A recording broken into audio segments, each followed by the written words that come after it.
قال رسول اللہ صلی اللہ علیہ وآلہ وسلم بدأ الاسلام غریبا وسیعود غریبا وطوبى للغرباء رب اشرح لي صدری ویسر لی امری واحلل عقدۃ من لسانی یفقہوا قولی. صدق اللہ العظیم. حضرات گرامی، میں آج ایک ایسے دن اور ایسے علاقے اور ایک ایسی سرزمین میں آپ سے مخاطب ہوں کہ شاید اس وقت پوری دنیا میں جو 7 ارب لوگ رہتے ہیں ان میں سب سے اہم ترین دن اور سب سے اہم ترین سرزمین اور سب سے اہم ترین لوگ شاید آپ ہوں. یہ کوئی میں بڑی بات نہیں کر رہا ہوں، یہ میں بہت ایک اپنے سلیب قلب کے ساتھ، صمیم قلب کے ساتھ، میں نے دونوں لفظ اس لیے استعمال کیے. میں سلیب قلب اس لیے استعمال کیے کہ ہمارے یہاں اکثر استعمال سلیب ہوتا ہے کہ دل نے جو ایک 20 سال گزارے ہیں اور جس طرح کی کیفیت سے گزرا ہے، اور آج جس پختہ ارادے کے ساتھ آپ سے مخاطب ہو رہا ہوں، سچی بات یہ ہے کہ جب اکتوبر کے دوسرے ہفتے کے اندر امریکی افواج افغانستان میں داخل ہوئی تھیں، میں اس وقت کوئٹہ میں تھا، اور کوئٹہ شہر جو تھا وہ اس وقت پوری دنیا کی جرنلسٹوں کا گڑھ بن چکا ہوا تھا. سرینا ہوٹل ایک تھا اور اس کے ہال کے اندر بیڈ بچھا دیے تھے انہوں نے، اور بڑے سے بڑی رائٹرز کا نمائندہ اور دوسرے نمائندے جتنے بھی تھے اور انٹرنیشنل فورسز کے نمائندے، وہ پبلک ٹوائلٹ جو تھا وہ سرینا کا استعمال کرتے تھے. کہ روم سارے بک ہو چکے ہوئے تھے اور انتظار کر رہے تھے کہ تھی خبر گرم کہ غالب کے اڑیں گے پرزے، اور غالب کے پرزے اڑانے کے لیے دنیا تیار تھی. ہم جس شخص سے گفتگو کرتے تھے وہ شخص کہتا تھا کہ اب تم اس دنیا میں اپنے سارے دفتر لپیٹ لو، یہ دنیا اب جس کے مقدر میں دینی تھی وہ دی جا چکی ہے. فوجیاما ایک بہت بڑا جاپانی فلاسفر ہے، اس نے جب 1992 میں روس ٹوٹا تھا تو اس نے کتاب لکھی تھی اینڈ آف دا ہسٹری. تاریخ ختم ہو گئی، نظریات ختم ہو گئے، افواج ختم ہو گئیں. ایک زمانہ تھا جب پہلی جنگ عظیم کے اندر مسلمانوں کا غلغلہ ہوتا تھا، بہت بڑی سلطنت عثمانیہ ہوتی تھی. انہوں نے ایک بہت طویل عرصے سے جدوجہد کرنے کے بعد سلطنت عثمانیہ کے اسے بکرے کیا، ختم کر دیا. پھر دوسری جنگ عظیم کے دوران انہوں نے کہا نہیں چھوڑے، فوجوں کی کوئی ضرورت نہیں، فوج ہم اپنے طور پہ طاقت کے طور پہ رکھیں گے. ہم 1945 میں جب نارمنڈی فتح ہوا تو انہوں نے برٹن ووڈ کا ایگریمنٹ کیا، تو اس نے کہا اصل طاقت جو ہے وہ معاشی ہے. IMF، world bank, Asian bank, اور اس کے اوپر ایک بہت بڑی امبریلا جو تھے یونائٹڈ نیشنز، اور اس کے ساتھ ساتھ باقی ساری چیزوں کے ساتھ ہم دنیا کو کنٹرول کریں گے. اس کے مقابلے میں 1917 میں جس طرح انہوں نے خاص طور پہ کمیونزم کو اکٹھا کیا تھا تاکہ اس دنیا میں ایک وار مشینری جو تلواریں تیز کی جاتی رہیں، اور وہ ایک وقت میں جس پہ تلوار چلانی ہو گئی وہ چلتی رہے، اور وہ اس کو جیسے کہتے ہیں پلٹنا پلٹنا لہو گرم رکھنے کا ایک بہانہ، وہ والی کیفیت اور ساتھ معاشیت کو ٹھیک کرنے کی صورتحال تھی، انہوں نے کیا. تو اس نے کہا اب کوئی اور جنگ نظر نہیں آتی. ہیننگٹن کی بڑی کتاب مشہور ہے لیکن میں اس کو اتنا اہمیت دیتا. اس نے کہا تھا کہ یہاں پر ایک بہت بڑی سویلائزیشنز کی وار ہوگی. نا طے کر دیا گیا تھا کہ اب اس دنیا کا انجام ایسے ہوگا کہ جب ہم اس پوری کائنات کا ایک نیا ورلڈ آرڈر بنائیں گے اور جب اس کے حساب سے اس دنیا کے کو بلٹ اپ کریں گے تو ہمارے ہی اخلاق چلے گا، ہمارا ہی اقدار چلے گا، ہماری روایات چلیں گی، ہماری ماحول چلے گا. تو اس وقت پاکستان نہیں، دنیا کا ہر شخص ہم سے بحث کرتا تھا. مجھے اللہ تعالیٰ کا بار بار سجدہ شکر ادا کرنا ہے کہ 18 اکتوبر سے لے کے آج 20 سال، 2001 سے لے کے آج تقریباً 20 سال کا عرصہ ہو گیا ہے. ایک لمحے کے لیے بھی مجھے اس تیقن سے پیچھے نہیں ہٹنے دیا کہ اس امریکہ سے کی موت جو ہے وہ افغانستان میں لکھی ہوئی. کوئی یقین نہیں کرتا تھا. اور اس وقت میں نے ایک لفظ بولا تھا کہ ہر دور کا ایک شرک ہوتا ہے. جس زمانے میں دریائے نیل بہا کرتا تھا اور وہ طغیانی لے کے آتا تھا اور ارد گرد کی فصلوں کو تباہ و برباد کر دیا جاتا تھا تو نیل کا شرک ہوتا تھا. اور اس نیل کے شرک کے اوپر قربان گاہ بنی ہوتی تھی، اس کو انسانی لاشیں دان دینے کے لیے. اس لیے جب مسلمانوں نے مصر فتح کیا ہے تو حضرت عمر کو جو خط لکھا گیا تھا وہ یہ لکھا گیا تھا کہ ہمیں 2-3 لوگوں کی قربانی دینی ہوگی، کیونکہ اگر ہم نے قربانی نہ دی تو نیل بہنا بند ہو جائے گا. تو سیدنا عمر نے کہا تھا یہ خط اس کو لکھ کے بھیجا تھا، یہ دریائے نیل میں ڈال دو کہ اگر تم اللہ کے حکم سے چلتا ہے تو تم چل، اور اگر تم کسی اور کے حکم سے چلتا ہے تو ہمیں تمہاری کوئی ضرورت نہیں. اسی طرح جس وقت آگ کی پوجا ہوتی تھی وہ آگ کی صورتحال تھی. آج کے جدید دور کا سب سے بڑا شرک ٹیکنالوجی کا شرک ہے. جو ٹیکنالوجی میں بالا ہے وہ اس کائنات کو تسخیر کر. اللہ تبارک و تعالیٰ جو ہے وہ دنیا میں تماشا دیکھنے کے لیے ہے بنیادی طور پر. اس نے اس کائنات کو تخلیق کر دیا ہوا ہے، اور اس تخلیق کے اندر سے جو جوہر نکال کے وہ ٹیکنالوجی بنا لیتا ہے وہ اس کو اس دنیا کے اندر قوت کا، طاقت کا، غلبے کا پورا حق حاصل ہے.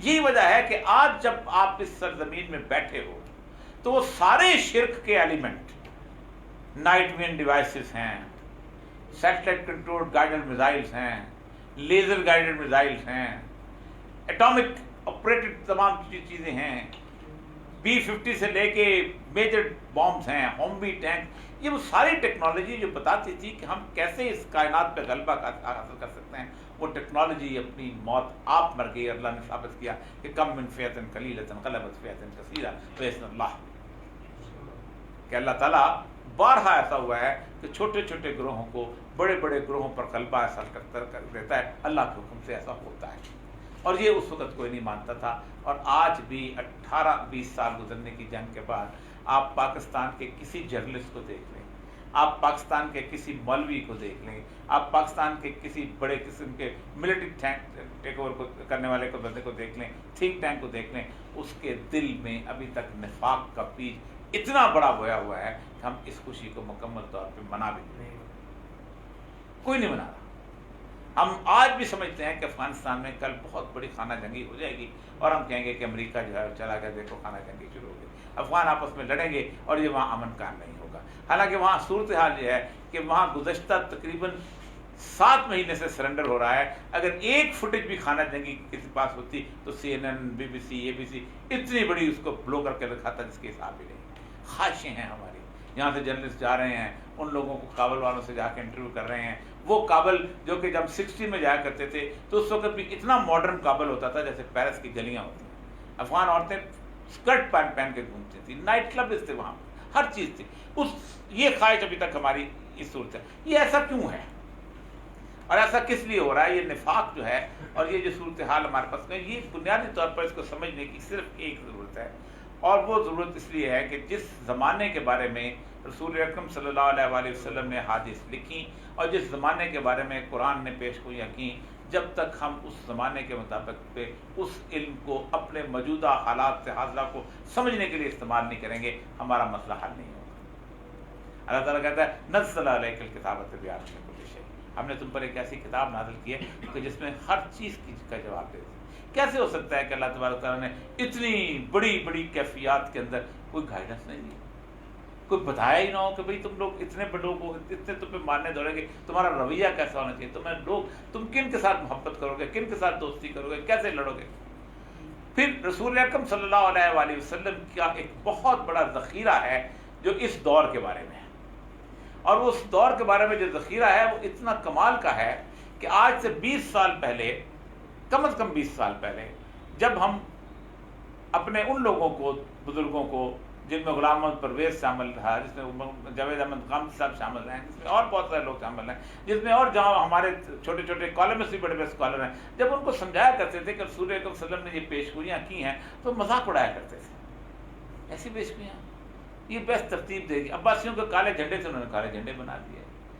امام حسن کی اولاد سے مہدی کو نکال دیا، کسی امام حسین کی اولاد سے مہدی کو نکال دیا، کسی نے کچھ کر دیا. وہ وہاں پر جو یمن کی کانفرنس تھی، یمن کے بارے میں یہ کر دیا، آذربائیجان کے بارے میں یہ تھا، انہوں نے یہ بنا دیا. لیکن کمال کی بات یہ ہے کہ گزشتہ 10 سالوں میں جب سے عرب سپرنگ کا آغاز ہوا ہے، یہ پوری مسلم امہ کا سینیریو بدلا ہے. تو ایک لا آف پروبیبلٹی ہوتا ہے کہ جس کے تحت سمجھا جاتا ہے کہ اس لا آف پروبیبلٹی کے تحت اگر 50% چیزیں ٹھیک ہو جائیں تو باقی چیزیں بھی ٹھیک ہو جائیں گی. تو رسول اکرم صلی اللہ علیہ وآلہ وسلم نے جس ترتیب کے ساتھ، جس آہنگ کے ساتھ، جس کرونالوجی کے ساتھ آپ صلی اللہ علیہ وسلم نے باتوں کا ذکر کیا، اسی حساب سے باتوں کا وقوع پذیر ہونا جو شروع ہو گئے. لوگوں کی تم بخود رہ گئی کہ یہ کیا ہوا. 57 اسلامی ملک ہیں، لیکن کیا وجہ ہے کہ جن 4 یا 5 ممالک میں رسول اللہ نے کہا جنگ ہوگی وہیں ہو رہی ہے. یمن میں ہو رہی ہے، شام میں ہو رہی ہے، عراق میں ہو رہی ہے، مصر میں ہو رہی ہے، انہی جگہوں پہ ہو رہی ہے نا. حجاز کا وقت آئے گا تو اس میں ہو جائے گی، اور اسی ترتیب سے ہو رہی ہے. جو مشہور حدیث ہے قرطبی کی کہ بیضا الخراب فی الارض، زمین کے اندر خرابی پھیلے گی حتی تخرب المصر، اس وقت تک نہیں پھیلے گی جب تک مصر کے اندر یہ خرابی شروع نہ ہو. آپ کو پتہ ہے کہ سب سے پہلا عرب اسپرنگ کی موومنٹ کہاں چلی؟ تحریر چوک مصر، لاکھوں لوگ کھڑے ہوئے. پھر فرمایا جس وقت جہاں پر ایک صورتحال خراب ہوگی تو جب جہاں سے پیلے جھنڈے برآمد ہوں تو یاد رکھو شام کے لوگوں کو زیر زمین پناہ گاہیں بنا لینی چاہیے. یہ کیفیت آپ نے حلب میں دیکھی، آپ نے ادلب میں دیکھی، اپنے باقی لوگوں جگہوں میں دیکھی. پھر اگلی صورتحال یہ پیش آئی کہ آپ نے فرمایا کہ فرات کے کنارے ایک سونے کا پہاڑ برآمد ہوگا جس پر لڑائی شروع ہوگی. اب رسول اللہ کی جتنی بھی حدیث ہیں بیسیکلی مشتبہات میں سے آتی ہیں. سونے کے پہاڑ کو آپ سمپل ذرا سا بیک ڈیٹ پہ تاریخ کے اندر چلے جائیں تو آپ حیران رہ جائیں گے کہ جس وقت 1945 میں بٹن ووڈ پہ ایگریمنٹ ہوا بہت بڑا، یہ اکنامک سسٹم جو IMF اور ورلڈ بینک اور انٹرنیشنل مانیٹری سسٹم آیا، تو انہوں نے یہ طے کیا کہ آئندہ جو ہے اس دنیا کے اندر ہم کاغذ کی کرنسی استعمال کریں گے، اور کاغذ کی کرنسی کی بنیاد کے اوپر گولڈ جو ہے وہ رکھا جائے گا، جس کو گولڈ ریزرو کہا کرتے ہیں. اس گولڈ ریزرو جو ہے وہ جتنا جس کے پاس ہوگا اتنے وہ نوٹ چھاپے گا. ایک دن 1972 میں جو ڈے گول تھا فرینچ پریزیڈنٹ، وہ چلا گیا. اس نے کہا جی ہمارے $2 بلین ہے وہ ہمیں دے دو، تو ہم ان کے حساب سے جو ہے آپ سے سونا دے دو، ہم لینا چاہتے ہیں. تو انہوں نے کہا these are the promises not to be honoured, یہ تو ایسا تو ہم نے وہ وعدہ ہی نہیں کیا تھا اس کو آنر کیا جائے، پھر کیا ہوگا. انہوں نے کہا یہ تو ہم اب good will of the country کو ناپیں گے. تو ایک تھا بینک آف انٹرنیشنل سیٹلمنٹ، اس کو بتایا گیا کہ تم لوگ کرنسی جو ہے اس کو دیکھو ویلیویٹ کرو کہ کسی ملک کی کرنسی کتنی ہے اور گڈ ول کتنی ہے اس کی.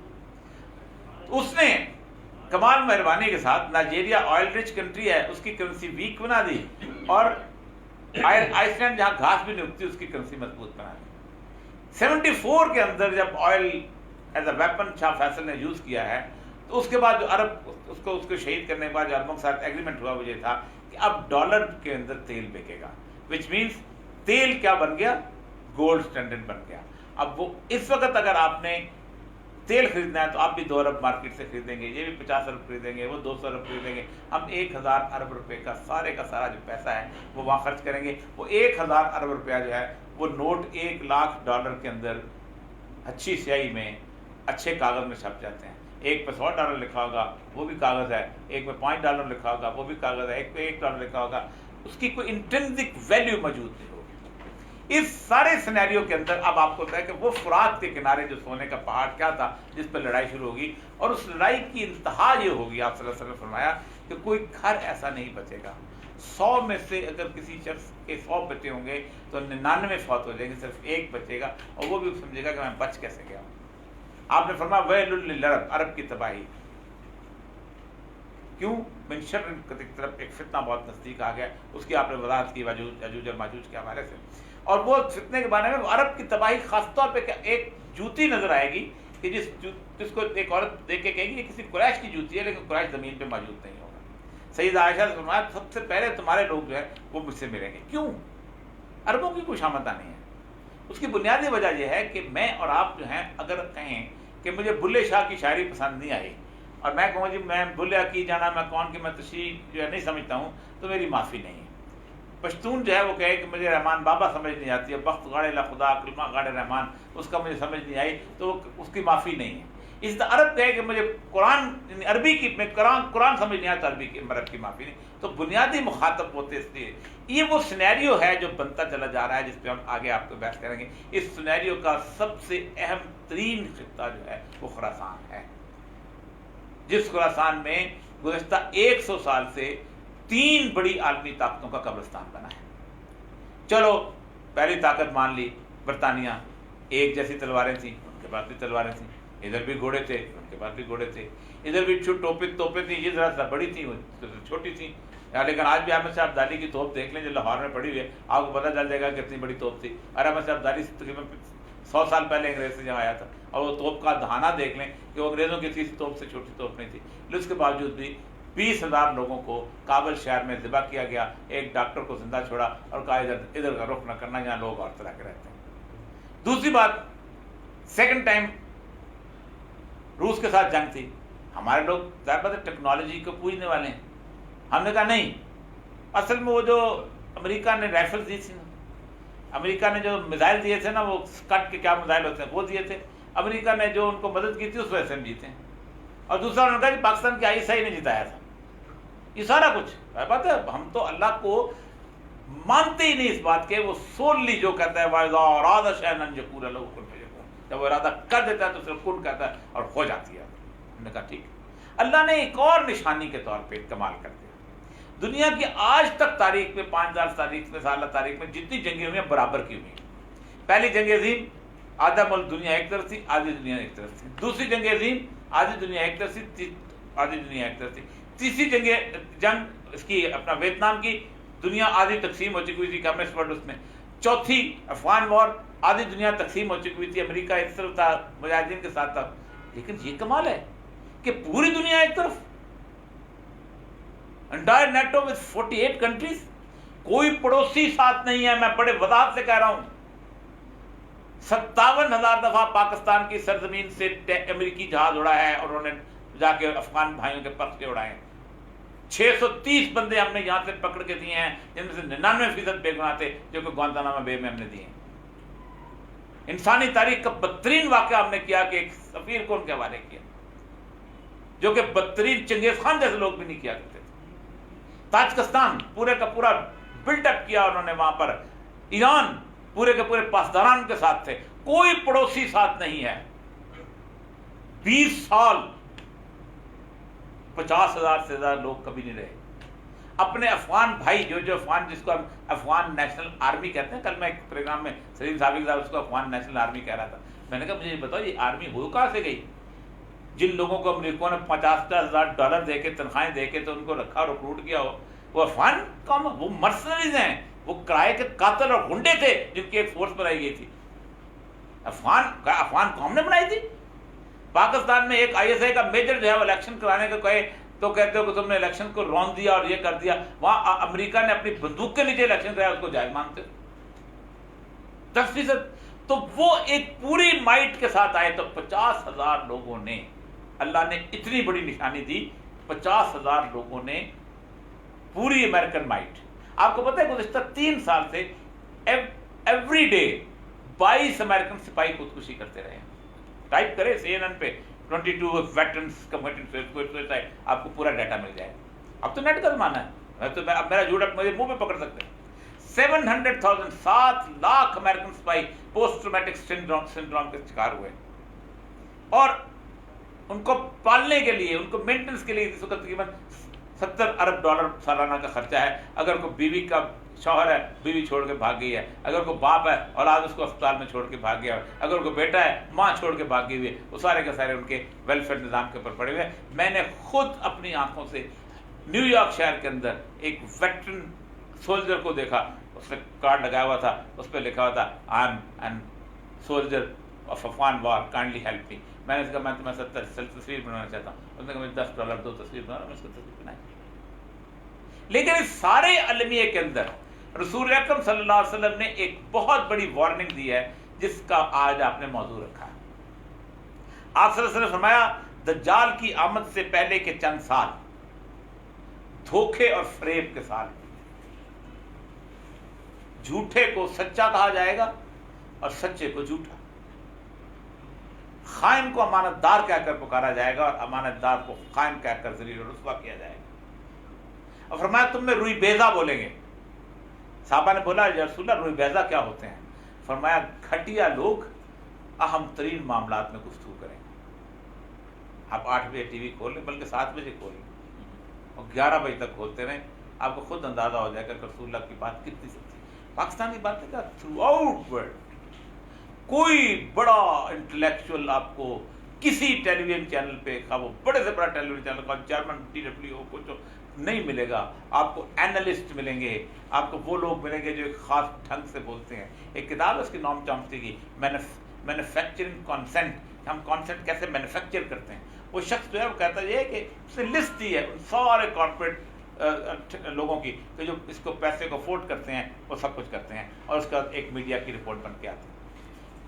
15 جون 1994 ملا محمد عمر کے ساتھ 40 لوگوں نے ایک تنظیم بنائی تھی، اور وہ اسی شام افغانستان اور پاکستان کی سرحد کے ایک شہر تھا اسپن بلدک، اس کے اوپر دارو خان ایک شخص تھا، اس کی پوسٹ تھی. ان کا کام یہ تھا کہ چمن شہر سے بندے اغوا کرتے تھے اور ان کو کنٹینر بند کرتے تھے اور تاوان حاصل کرتے تھے، اسمگلروں سے پیسے لیتے تھے. تو انہوں نے ملا عبدالسلام ضعیف کتنا آپ کو کمزور لگتا ہے شخص، یہ شخص تھا جو اس کے کمانڈر تھا 15 بندوں کا، جنہوں نے اس پوسٹ کو فتح کیا تھا. اور اس کے بعد ان کے جب وہ قندھار کی طرف چلنے شروع ہوئے تھے تو قندھار آٹومیٹکلی سرنڈر کر گیا تھا، اور ود ان 3 months 4 months پورے کا پورا افغانستان کے پاس تھا. میں خود اس وقت بلوچستان کے اندر ایک بہت اعلیٰ عہدے پہ تھا، تمام کے تمام انٹیلیجنس ایجنسیز کی میٹنگ میں ہوتا تھا. وہ کہتے ہیں یہ فنامنا کیا ہے، یہ طالبان آ کہاں سے گئے، ان کو پتہ ہی نہیں تھا.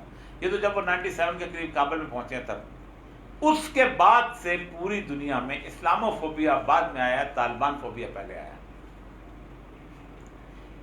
آپ سوچیں کہ گزشتہ 200 سال کے دوران سب سے پیسفل ترین دور اگر افغانستان میں کسی نے دیکھا ہے تو طالبان کا دور تھا.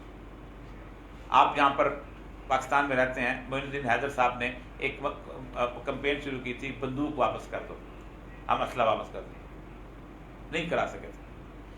پشتون، جہاں لوگ پشتون بیٹھے ہوں گے، پشتون سے بندوق واپس لینا ایسے ہی جیسے اس کی کوئی عورت اس سے چھین لی جائے، جیسے اوپر تو کہتے ہیں ہماری شلوار اتار دی گئی. طالبان نے کہا ہم تو بھاگے ہیں، ہم تمہاری حفاظت میں اپنا اسلحہ واپس کر دیں. 1997 میں ایک اسلحہ کسی نے اپنے پاس، یہ موجود ہے. اس نے کہا جب ہم اگر خدا نہ خاصہ اس قابل نہ رہے آپ کو واپس کر دیں. کسی کے پاس اسلحہ نہیں تھی. 97% پاپی جو ہے وہ وہاں ہوتی تھی، جہاں سے مارفن بیس بنتی تھی، وہاں سے ہیروئن بنتی تھی اور پوری دنیا کو سپلائی ہوتی تھی.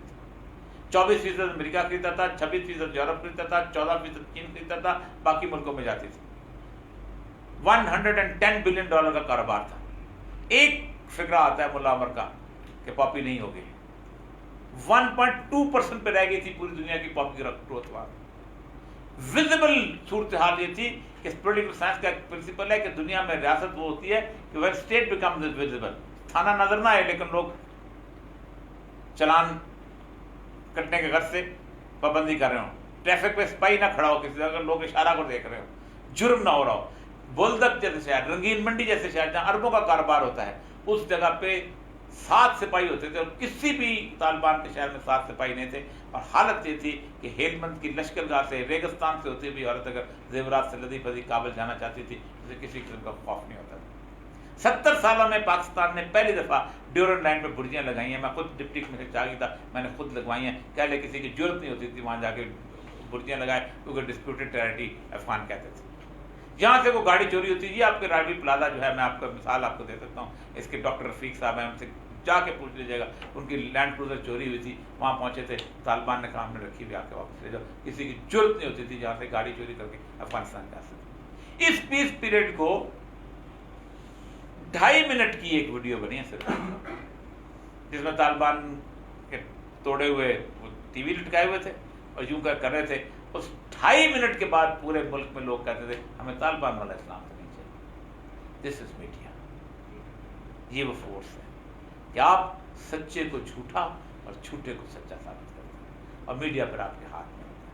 آپ جس شخص کو چاہو بددھیان ثابت کر دو اور جس شخص کو چاہو ایماندار ثابت. یہ وہ فورس ہے دجال کا، وہ ہتھیار ہے سب سے بڑا. اس ہتھیار کے ساتھ ہم نے مقابلہ کرنا ہے. یہ اس کیفیت میں مقابلہ کیسے کرنا ہے اس کے پہ گفتگو کریں گے ہم کیسے کرتے ہیں. لیکن اب یہاں تک میں روکتا ہوں. کسی قسم کو سوال، کیونکہ زیادہ بہتر ہوتا ہے کہ سوال جواب میں زیادہ اچھی طریقے سے بات کھل کے آتی ہے.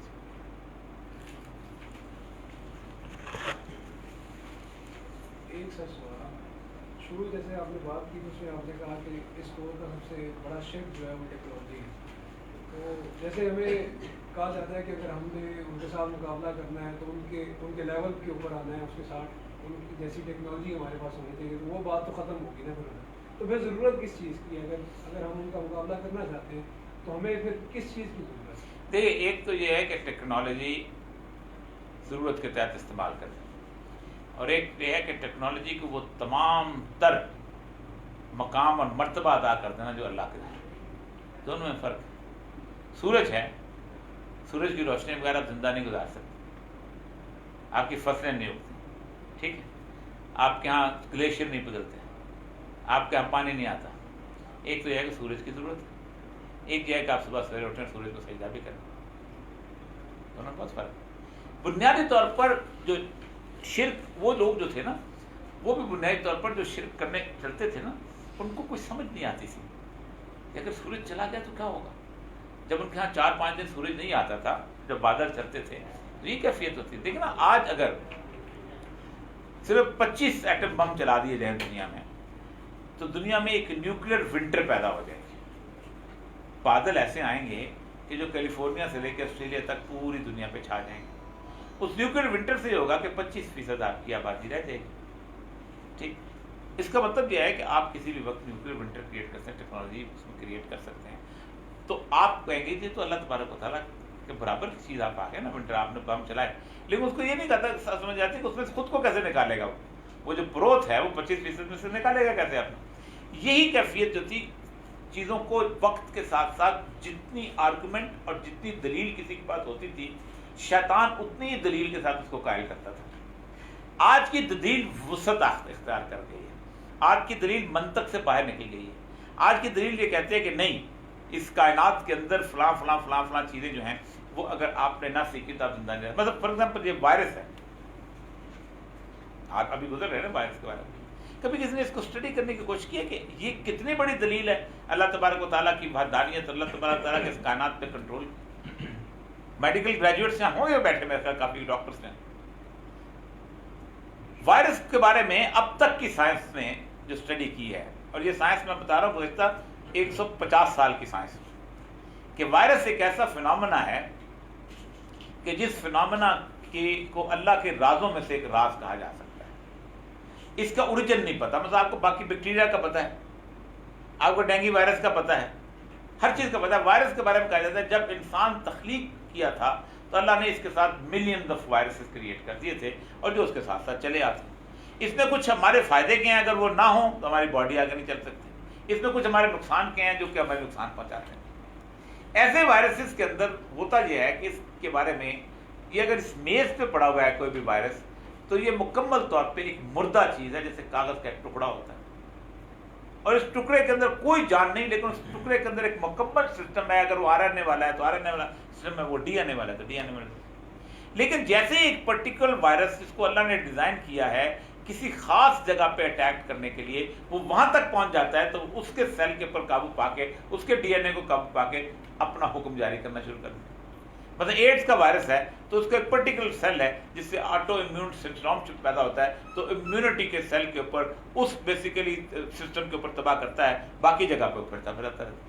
آپ کا یہ موجودہ کرونا وائرس ہے، یہ چونکہ بیسیکلی لنگس اس کے ساتھ ریلیٹڈ تھا، یہ وہاں پہنچتا تھا، وہاں جا کے اس کو ہٹ کرتا تھا، اور اس کے بعد وہ آگے چلنا شروع اور کہتا تھا، حکم یہ دیتا تھا کہ میری طرح سے اور بنانے شروع ہو جائے. ہمارا جسم جو ہے بنانا شروع ہو جاتا ہے، کوئی کنٹرول. وائرس کو کل نہیں کیا جا سکتا، وائرس کو ڈسٹروائے نہیں کیا جا سکتا. وائرس کی موت کا سامان انسان نے ایجاد نہیں کیا. ٹھیک، اس کا مطلب یہ ہے کہ یہ اپنی طبی موت آپ مرتا ہے. اور آخری نشانی اللہ تبارک و تعالیٰ کی یہ ہے کہ وائرس نیور فاسلائز، وائرس اپنی لاش نہیں چھوڑتا جب یہ جاتا ہے.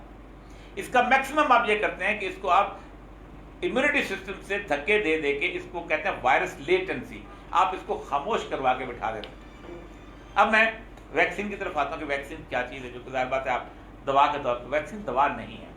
مطلب طور پہ ہوتا یہ ہے کہ وائرس ایک چھوٹا سا جسم میں داخل ہوتا ہے، ذرہ سا، تو امیونٹی سسٹم جو ہے وہ ان نوٹس لے لیتا ہے، پتہ نہیں کیا چیز آ گئی. جتنی دیر میں وہ اس امیونٹی سسٹم کے سامنے بلا بن کے کھڑا ہوتا ہے تو اس کو سمجھ نہیں آتی میں کرے گا. تو کرتے یہ ہے کہ اس وائرس سے ملتا جلتی ایک آرٹیفیشل ان ہارمفل وائرس کریٹ کرتے ہیں.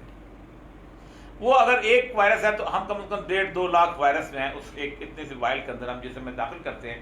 جیسے وہ داخل ہوتا ہے تو امیونٹی سسٹم میں الرٹ ہو جاتا ہے، کہتے ہیں یہ فوج کہاں سے آ گئی. تو وہ جب وہ اس سے لڑتا ہے تو اصل وائرس بھی جب آتا ہے تو اسی کے ساتھ وہ گھن کے ساتھ وہ بھی پس جاتا ہے. یہ بنیادی سائنس ہے جو اس ازمپشن میں قائم ہے جو اللہ تعالیٰ نے ہمیں دی. اب آج کے دور کے وائرس جو ہے کورونا کے بارے میں اللہ تبارک تعالیٰ نے تمام سیکولر ورڈز کے وہ تمام سوالوں کا جواب دیا ہے جو اس سے پہلے کبھی نہیں ہوتے تھے. ہم سے جب عذاب آتا تھا تو اللہ کہتا اللہ تو غریبوں کشمیریوں کو مارنے کا لگتا, غریب بچہ مر گیا, یہ مر گیا, وہ غریبوں کے علاقے میں آتا ہے جہاں پانی نہیں ہے, جہاں صحت نہیں ہے, جہاں وہ نہیں ہے, جہاں سیویج سسٹم نہیں, وہاں آتا ہے. اللہ نے خاص طور پہ وہ ملک چنے کہ جن کے اندر یہ تمام فیسلٹیز بدرجہ اتم تھی, اس حد تک بدرجہ اتم تھی کہ ان کے پاس میڈیکل فیسلٹی جو تھی وہ کہتے ہیں کہ ہمارے پاس انٹائر کوریج ہے اس کا. نیو یارک چنا اللہ نے ملان چنا, اللہ نے ایون ووہان چنا, وہاں پر ٹیکنیکلی بہت امپورٹنٹ, آپ نے پیرس چنا, سارے ملک تمام, اور تمام غربا کبھی جا کر کووڈ کے ورلڈ میٹرز جو ہے پورے افریقہ کو چھوڑ دی. نہ وہاں پر سیوریج ہے, نہ وہاں پر پانی ہے, نہ وہاں پر ڈاکٹر ہے. ایک ڈاکٹر کی ریشو جو 3,000 ہے. پورا ویتنام جیسے ملک چھوڑ دیے, بینکاک جیسے ملک چھوڑ دیے, سارے جہاں اس نے چاہا جو اس کو. پھر وہ پھر کہا جاتا ہے دیکھیں جتنے زیادہ مسائل ہوتے ہیں, جتنے زیادہ فحاشی ہوتے ہیں, وہاں تو اللہ وائرس لے کے اللہ نے وہی شاید یہ ملان ہے جو دنیا کا سینٹر ہے فحاشی اور ریانی کا, وہاں کر دیا. یہ ویٹیکن سٹی ہے جہاں پوپ صاحب بیٹھتے ہیں, وہاں کوئی وائرس کرے, تو وہ بھی اللہ نے ثابت کر. لیکن ہم سمجھتے نہیں, ہم بنیادی طور پہ سمجھتے ہیں کہ ایک دن ٹیکنالوجیکلی ایڈوانسمنٹ سے ہم اس وائرس پہ قابو پا لیں گے, اور پھر اللہ تعالیٰ کے سامنے ہم وہ جو اس کا عظیم مثال شعر ہے کہ چاہوں تو یا خدا تیری آنکھیں نہ گن سکوں, پھر بھی اچھل کے خود کو دکھانا پڑا مجھے, وہ اچھل کے خود کو دکھائیں گے. یہ ہے بیسیکلی ٹیکنالوجی کا شعر. کسی چیز کو استعمال, اللہ نے کہا گھوڑے تیار کرو, تو گھوڑے ظاہر بات اس زمانے کی ٹیکنالوجی وہی تھی. لیکن ایسنس کیا ہے؟ ایسنس یہ ہے کہ جب بدر میں رسول اکرم تیاری کر کے نکلے ہیں تو آپ پتہ ہے کیا تھا ان کے پاس جدید ٹیکنالوجی میں؟ 2 گھوڑے, 6 زرہیں اور 8 تلواریں. 313 کے پاس 2 گھوڑے, 6 زرہیں اور 8 تلواریں. کسی نے پوچھا یا رسول اللہ مروان لے کے جا رہے ہیں؟ سوال کیا کسی نے. پھر ایک اور بات کہ اب تک ہم خود اپنی ٹیکنالوجی حاصل نہیں کرتے, اس وقت تک لڑنا نہیں چاہیے. یہ تلواریں جو تھیں, یہ رومنس جو تھے, یہ کچھ کاریگر تھے جو شام میں آ کے بناتے تھے اور وہاں سے منگواتے تھے. کسی مکے میں, کسی مدینے میں کوئی تلوار نہیں بنتی تھی. زرہ بختر جو تھی وہ مصر کے کچھ کاریگر تھے جو کہ جہاں شرم الشیخ کا علاقہ ہے, وہاں پر ان کا ایک سینٹر تھا جس کی بہت بڑی لائبریری تھی, بڑی مشہور, جو آگ لگا دی گئی تھی اس لائبریری, وہاں سے زرے بن کے آتے تھے. یمن کے کچھ علاقے کے اندر ترکی گھوڑے پالے جاتے تھے اور وہاں سے ہوتے تھے. درہم و دینار تک اپنے نہیں تھے, وہ بھی رومن چل رہے تھے. وہاں کسی نے پوچھا پہلے اپنی تلواریں بنانے کو کارخانہ ہی لگا لے تب لڑائی کریں, پہلے اپنی زرہ بختر بنائے. یہ چیز ثابت کی ہے اللہ تبارک تعالیٰ نے 1400 سال بعد دوبارہ افغانستان میں. سب سے بڑا ٹینک ہموی ٹینک ہے, اس کے بارے میں کہا جاتا ہے اس سے بڑی ٹیکنالوجی کا ایڈوانسمنٹ نہیں ہو سکتی. یہ پانی کی بوٹل جتنی بوٹل ہوتی تھی ان کے طالبان کے پاس, بڑی والی لیٹر کی ہوتی, 1.5 لیٹر کی ہوتی, اس کے اندر وہ پٹرول بھرتے تھے, اس کے ونڈ پائپ میں یوں کر کے مارتے تھے, وہ 3.5 ارب کا ٹینک جو تھا وہ پھوپ کر ٹوٹ جاتا تھا. بندہ بھی اس سے شہید ہو جاتا ہو, لیکن اس کے بعد یہ تھا کہ لاکھوں چلنے چبا دیتے. اکانومی 2.24 ٹریلین یعنی 2240 ارب ڈالر جو ہے وہ خرچ ہوئے ہیں اس چھوٹے سے شہر اب ملک افغانستان. جی آپ نے عرض کی کہ موجودہ افغانستان کا یہ جو جنگ جاری ہے اس میں طالبان کو اللہ تعالیٰ نے کامیابی عطا کر دی. یہ ہمارا بھی یہی نظریہ ہے, لیکن سوشل میڈیا اور میڈیا پر کچھ یہ تاثرات دیے جا رہے ہیں, 2 قسم کے تاثرات دیے جا رہے ہیں. ایک تو یہ ہے کہ امریکہ دنیا کو یہ باور کرانا چاہ رہا ہے کہ بھائی ہم تھے تو ہم نے طالبان کو دبایا ہوا تھا, ہم نکلے ہیں تو طالبان پورے ملک میں چھا گئے. اور دوسرا شاید یہ اثر پہ لایا جا رہا ہے کہ یہ طالبان کے خلاف شاید ایک سازش ہے کہ طالبان کو پورے ملک میں پھیلا کر جنگ کے خلاف پھر سے کارروائی کی جاتی ہے. تشریف رکھیں. دیکھیں آپ کی عمر کتنی ہے؟ 33 سال. میری عمر 65 سال ہے. تشریف رکھیں. میں تھوڑا سا آپ سے زیادہ اس دنیا کو دیکھا. 1979 میں روس آیا تھا. کہا جاتا ہے جب تک غیر ملکی طاقتیں تھیں تو امن تھا. 1979 میں جب روس آیا ہے, میں کوئٹہ میں تھا, اور اس زمانے میں وہ یہ تھا کہ خاد اور KGB یہ مل کے دھماکے شروع کرتے تھے. سارے یہاں کے لوگ بھی وہاں گئے ہوئے تھے، خیر پشمری بھی وہاں بیٹھا ہوا تھا، دوسرے بھی گئے ہوئے تھے۔ 1989 کی فروری میں روس کا آخری سپاہی وہاں سے نکلا۔ میں اول تو پورے جسے کہتے ہیں سچ کے ساتھ بول رہا ہوں، اگر نہ سچ میرا پہ یقین نہیں ہے تو پاکستان کی تمام اخباروں کا record Punjab public library Lahore میں پڑا ہوا ہے، پاکستان کے تمام ریڈیو کا ٹی وی چینل کا ریکارڈ ان کے آرکائیو میں پڑا ہوا ہے۔ فروری 1989 کے بعد 11 ستمبر 2001 تک پاکستان میں سوائے چین کے کچھ نہیں تھا، بے شک وہاں لڑائی ہو رہی تھی۔ ہم رات کو 1 بجے قصہ خانے بازار میں بیٹھ کے گپے لگاتے تھے اور وہاں بیٹھ کے ہم لوگ کباب کھایا کرتے تھے۔ میں کوئٹہ میں ہوتا تھا، تفتان بارڈر ہے جو افغان بارڈر کے ساتھ ہوتا ہے، جہاں سے 450 کلومیٹر کا افغان بارڈر ہے، اس کے ساتھ ٹریول کرتا تھا، ایک گن مین نہیں ہوتا تھا۔ یہ فواد جو کہ اس کا تھا نواز شریف کا جو پرنسپل سیکرٹری تھا، یہ ہمارے ساتھ اسسٹنٹ کمشنر ہوتا تھا۔ ہم کوئٹہ سے نکلتے تھے، چمن کی طرف ایک کچھ لاکھ جگہ ہے جہاں پہ چائے بہت اچھی ملتی تھی، وہاں رات کو 2 بجے رات کو چائے پینے جاتے تھے۔ جس دن امریکہ کا پہلا قدم وہاں پر آیا ہے، یہاں دھماکے شروع ہو گئے۔ 70,000 بندہ جو ہے اسی وقت مرا تھا، وہاں طالبان نہیں، امریکہ تھا۔ اور جس دن وہاں طالبان آ گئے اس دن میں گارنٹی دیتا ہوں کہ پاکستان میں دوبارہ امن پیدا ہو جائے گا۔ یہ ایک پاکستان میں بہت سارے لوگ ہیں جن کے دل کے اندر خواہشیں ابھرتی ہیں کہ وہاں امن کیوں ہو رہا ہے۔ تو ہمارا سارا سینیریو، یہاں سے اعزاز سید وہاں گیا ہے اور ان لوگوں کو اس نے انٹرویو کیا ہے کہ جن لوگ جو کابل کی وہ نسل ہے کہ جنہوں نے خالصتاً جن کے بابا دادا پردادا جو ہیں وہ لبرل اور سیکولر چلے آئے تھے۔ 1960 کی دہائی میں ہم کابل جایا کرتے تھے۔ آپ کو پتا ہے کابل کس قسم کا ہوتا تھا؟ خواتین نے اسکرٹ پہنے ہوتے تھے، نائٹ کلبز ہوتے تھے، شراب خانے کھلے ہوتے تھے، ماڈرن ترین سٹی تھا جو کہ ایک جزیرہ تھا پورے علاقے کے اندر۔ یہ وہ نسل ہے کہ جس کے بارے میں آج یہ ہوا ہے کہ 20,000 سپاہی جو ہیں انہوں نے اپلائی کیا ہے اور بلنکن کو بلایا ہے انہوں نے کانگریس میں، اور بلنکن کو کہا look the clock is running, Taliban are moving towards Kabul, یہ 20,000 کو نکالو، یہ شکیل افریدی جو افغانستان کے ہیں وہ سارے کے سارے وہاں جا رہے ہیں، یہ جو مترجم تھے اور یہ تھے وہ تھے، یہ وہ لوگ ہیں۔ ان کو آپ جو باہر جاتے ہیں آپ ان کو دیکھیے گا، یہ وہ لوگ ہیں کہ جو آپ کو لندن میں، مانچسٹر میں، پیرس میں، بیلجیم میں، برسلز میں مختلف قسم کے ہوٹل، افغانی ہوٹل، 7-6 شراب کی بوتلیں رکھی ہوں گی، وہ بیچتے ہوئے نظر ہیں۔ یہ افغان بھی نہیں ہیں، تو ان کو جا کے انٹرویو کرتے ہیں، وہ کہتے ہیں بہت کچھ ہو رہا ہے یہ۔ اور آج آپ دیکھیں سب سے بڑا، ابھی آدھا گھنٹہ پہلے کندھار سرنڈر ہوا ہے جس میں انڈین ایمبیسی نکلی ہے وہاں سے۔ ہم 1973 سے دیکھتے آ رہے ہیں کہ کندھار سے کیسے وہ خیر پشمری کے لوگ جو تھے وہ وہاں، اور مجھے بلوچوں میں بڑا ترس آتا ہے بیچاروں پہ، جب جاتے ہیں اسی طرح آ کے نکلتے ہیں۔ 73 میں گئے تھے، نواب اکبر بگٹی میں ساتھ بیٹھا تھا، مجھے کہتا تھا خیر پشمری نہیں واپس آتے تھا۔ میں نے کہا کیوں؟ کہتا ایسی ایسی گالیاں دے کے گیا ہے، اپنی بیوی کی طلاق، فلانے کی طلاق، بلوچ آتے واپس نہیں آئے۔ 1992 میں ڈی سی مصدوم تھا کوئٹہ میں، نے اس کو ریسیو کیا، اسلم میں ثانی لینے گیا تھا، ISI کے C-130 میں واپس آیا تھا، ISI کے C-130 میں، استاد برہان الدین ربانی کی اجازت سے۔ حکمت یار کو کہا گیا تھا تحفے بند کرو۔ اس کے بعد وہ پیپل پارٹی کا جب معاملہ ہوا تو سلام اللہ ٹیپو، یہ سارے اسی طرح، یہ سارے کلمہ بھٹو سے لے کے سارے تو اسی طریقے سے واپس آئے تھے۔ اس کے بعد بیچارے اب دوبارہ انہوں نے کندھار میں بیس دیا گیا تھا۔ کندھار اب ملا عمر کا شہر ہے، ہمیں تو بہت محبت ہے اس شہر سے۔ اس میں سے اب کل رات 50 بندے وہ لینے آئے ہیں ان کے جہاز، اور 7 اسلحہ پکڑا گیا انڈیا کے۔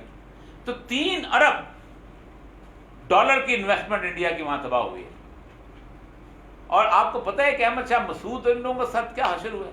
احمد شاہ مسعود جو تھا، جب 96 میں طالبان کی گورنمنٹ بنی ہے کابل میں، جب انہوں نے نجیب اللہ کو پھانسی دی ہے، تو اگلے دن دوشنبے میں احمد شاہ مسعود بیٹھا ہوا تھا، اور ماتھر جو تھا، ماتھر حدن کمار جو تھا، وہ وہاں پر اس کے پاس اس کے گھر میں تھا۔ تو اس نے اپنی پگڑی اتاری اور کہا، ٹوپی جو تھی اس کو، احمد شاہ کی، کہا اگر مجھے اتنا افغانستان مل جائے تو میں طالبان کے خلاف لڑوں گا۔ اور انڈیا نے وہاں اس کو 18 کے قریب ہیلی کاپٹر دیے تھے، 75 لاکھ روپے سے ڈالر سے ایک ہسپتال بنا کے دیا تھا، لڑتے رہے، ایران کے پاسداران بھی تھے، سب تھے. آج وہاں بندہ کو نہیں ان کو ملتا، کیونکہ پیپل ہیو ریئلائز کہ ہم سے بہتر ہم نے 50-40 سالوں میں اگر کوئی پرامن دور دیکھا ہے تو طالبان کا ہے. تو یہ جو پروپیگنڈا ہے نا، میں تم سے کہتا ہوں کہ بتاؤ، کل میں ایک پروگرام میں اسی پہ ہم نے، مجھے تو خیر پروگرام میں لیتے نہیں، اس لیے مقابلے پہ میں علیحدہ بول لیتا ہوں کہ بعد میں جواب کو نہیں ہے. میں نے کہا مجھے ایک فوٹیج تو دکھاؤ کہاں لڑائی ہو رہی ہے. اسماعیلی سب سے زیادہ مخالف ہوتے ہیں، کیونکہ آغا خان جو ہے انگریزوں کا ایجنٹ ہے. واخان کے ضلع جو ہے وہ اسماعیلیوں کا ہے، 99.9% اسرائیلی رہتے ہیں. 4 طالبان گئے ہیں موٹر سائیکل پہ بیٹھ کے، انہوں نے ان کا استقبال کیا، انہوں نے کہا جناب ضلع آپ کا، آپ سے بہتر کوئی چلا نہیں سکتا. اور ضلع کیا ہے؟